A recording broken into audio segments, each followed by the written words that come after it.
Hey everybody! So wow, this is always such a great opportunity to just address you guys for a second.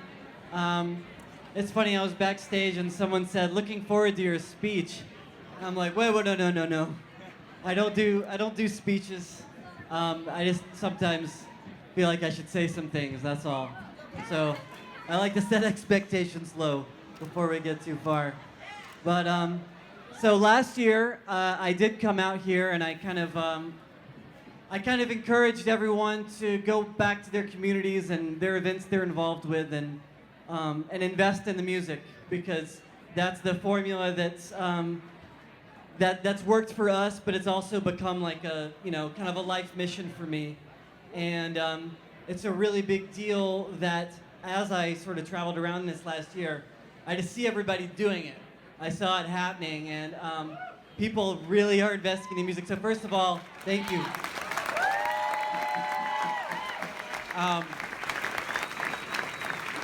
Yeah, so I hope you won't be too disappointed that my message isn't really changing.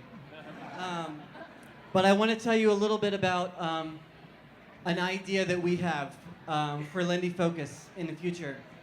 And basically, I don't know if anyone has checked out, there's this awesome podcast by Ryan Swift called The Track. And he did a great interview with our band leader here, Mr. Jonathan Stout. And it's a great listen. Check it out if you haven't. But one of the things that Jonathan discusses there, which is very true, is some of the challenges of expanding beyond this 4 band leader tribute situation, right? So we do our Basie thing, the Ellington thing, the Artie Shaw thing, and the Benny Goodman thing. And those are all, those are the big names. Those are the important guys. But one of the reasons why it's possible to do those is because charts exist. Like they're out there in the world. It's not always easy to find them, and it takes some work, and sometimes you have to work on them to make them right. But it was possible to get it together for those 4 band leaders to make it happen. When it comes to a lot of the other band leaders we love, the charts don't exist. They're not out there. So it's not something you can just whip together. But we're going to try and do that. So he also mentioned very accurately that transcribing this stuff, having professionals do it, having music experts that not only know all the music theory, but know the style well enough to make all the right judgment calls when doing it. It can be like a couple $100 a tune, right? So that adds up pretty fast. Jonathan's not going to whip out his wallet and make that happen, as much as I'm sure he would like to. I would love to, but... Same for me. So today I'm announcing in early spring, we're going to be starting a Kickstarter. Yeah! And what we're going to do with that Kickstarter is find the very best transcribers to go out and put in the time and stare at the computer and listen to the records over and over and over and help us build a library of all the stuff that doesn't get played.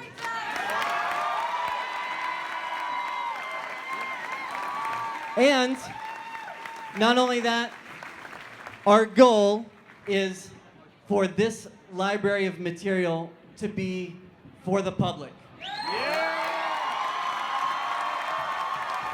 So it's not just the Jonathan and Michael Lindy Focus show, but it's adding something for the community's benefit, so that anybody that puts together a big band can play this stuff. So that's going to let us do things like Charlie Barnett, Erskine Hawkins, favorite of mine, Fletcher Henderson, we could get there, we could make that happen. Lionel Hampton, Lucky Millender's on the list for me, and right there at the top of the list is Chick Webb. So now I'm making a lot of big promises right now, but that's in part to make sure that I'm on the hook for it. Now that I've told you, kind of have to try to make this happen. But you know how all that fits into our future lineup and how we program our schedule. It's way too early for that. We don't know, but we will let you know, and we're going to be asking for your support when the time comes. That's all. Ladies and gentlemen, let's thank them for everything that they've done for us. Give them a big round of applause. Michael, Jaya, and Sash. You know what this means? There's only 360 days until the next Lindy Focus.